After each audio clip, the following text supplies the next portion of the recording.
Hansi, tupeleke moja kwa moja kwenye ubao na tumtazame mnyama Simba kwa faida ya wale ambao wanatusikiliza hivi sasa.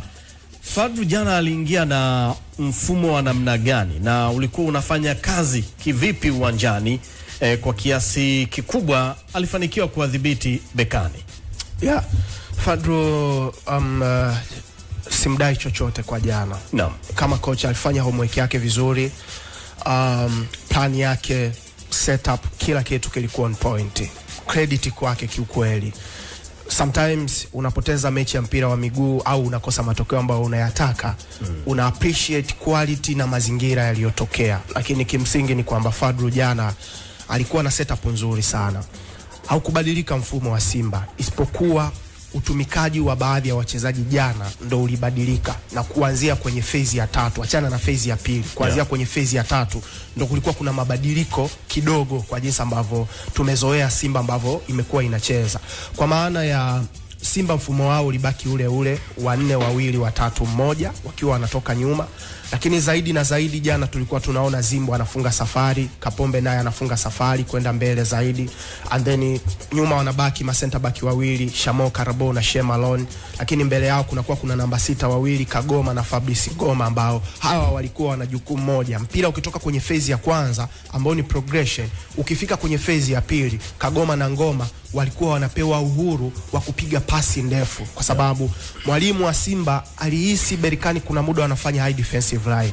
Kwa hiyo alihitaji Mkwala kutumika kama target man. Kwa hiyo Simba wakifika kwenye phase ya pili walikuwa wanajaribu kupiga mipira mirefu moja kwa moja ili kwenda kwa Mkwala. Na ni kwa sababu nyuma ya Mkwala kulikuwa kuna wachezaji watatu ambao wanaweza kushinda second balls, kwa maana Elie Mpanzu, lakini pia alikuwepo Budo Mutale na Jean Chalea. Hawa wote walikuwa wanatumika kuweza kushinda zile second balls. Ila kwa bahati mbaya ni kwamba Mkwala hakuwa na usahihi wa kuweza kureceive ile mipira na kuhold ili iweze kuja kupokelewa na hawa namba 10 watatu ambao nimewataja. Na ni kwa sababu mipira mirefu mingi ambayo ilikuwa inapigwa ilikuwa inakutana na center back wawili wa Berkane ambao wote ni tunasema ni warefu kweli kweli.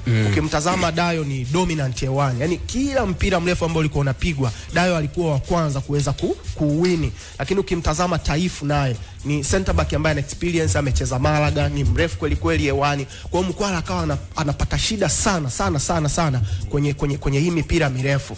Lakini plani nyingine ya Simba sasa ya kuweza kuwafungua, tunawafungua vipi kwenye low build up? Kwenye low build up tumezoea mara nyingi sana Mpanzu huwa anaingia ndani, Haua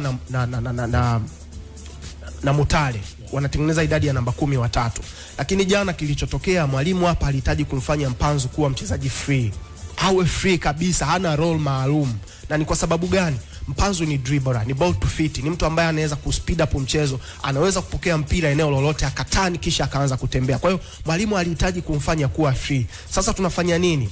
Niko na Ngoma na Kagoma kwenye half space hapa, kwenye haya maeneo nahitaji pia kuwa na namba 10 watatu. Shomari Kapombe nimezoea huo unafanya overlapping movement, unaukumbatia upana wa uwanja kisha unamwacha winga ingie ndani.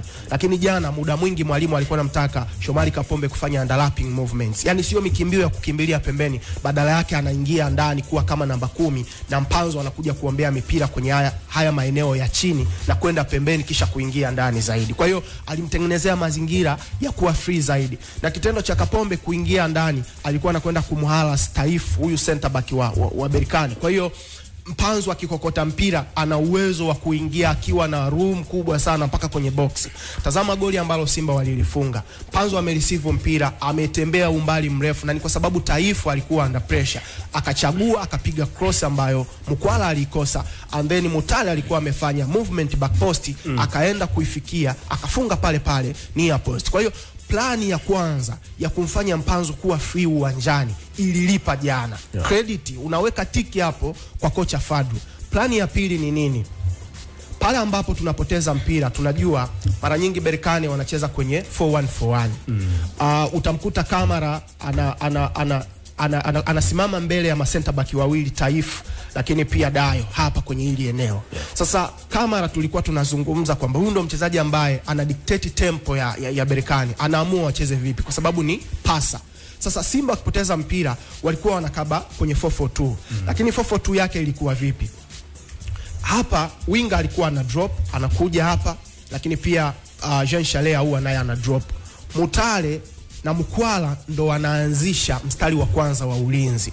Lakini Mutale kwa jinsi ambavyo anatembea, hatembei sambamba na Mkwala kwenye pressing. Badala yake Mkwala ndo anatumika kama trigger ya kwenda kuwa press ma center back wawili wa Berkane. Kisha Mutale ana drop kidogo kuwa sambamba na Kamara.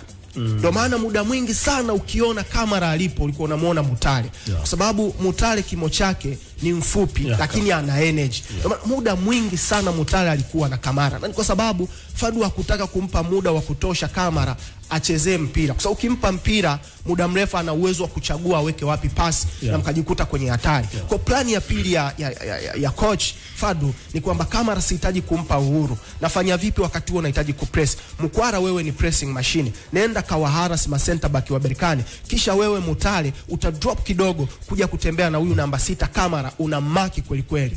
Plani ikatiki pale pale. Kwa hiyo hapa Fadu pia unampa nini? Unampa credit.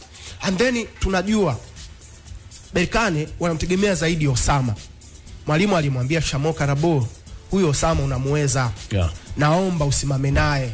Utamgonga kwenye challenge zote. Kila atakapo move tembea naye. Hata jana Shamo Karabo umeona kazi aliyoifanya jana. Of course yani Osama jana umuoni uwanjani, humuoni Kamara uwanjani. So credit, setup ilikuwa iko vizuri zaidi na kila kitu kilifanikiwa. Sasa kilichokuwa kinatokea ni nini? Element of surprise. Hakuna aliyetarajia kama Mutale jana angeza kuanza mechi. Mwalimu kwa sababu Ahoua na Mutale walikuwa wanacheza zaidi kwenye half space, Mpanzo akiwa free anakuja kwenye haya maeneo. Mwalimu alikuwa anajua Mutale ni mzuri kwenye 1v1. Lakini Mutale ni mzuri sana kwenye one touch football.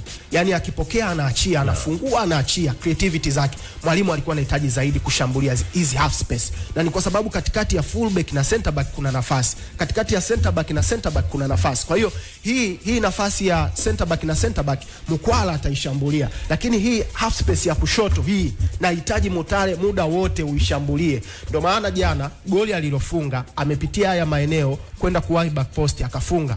Lakini tazama ile chance ambayo amecreate kwa Kapombe akakosa akaudundisha mpira. Pia alikuwa amepita kwenye hii half space ya upande wa kushoto akapiga cross, kwa bahati mbaya Kapombe akaenda kukosa ule mpira.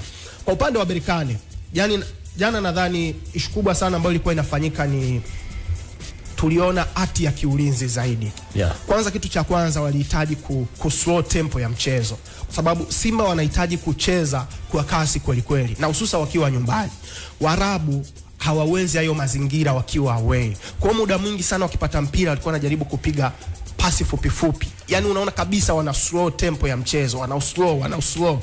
Na bila mpira sasa shape yao ilikuwa ni 4, 5, 1.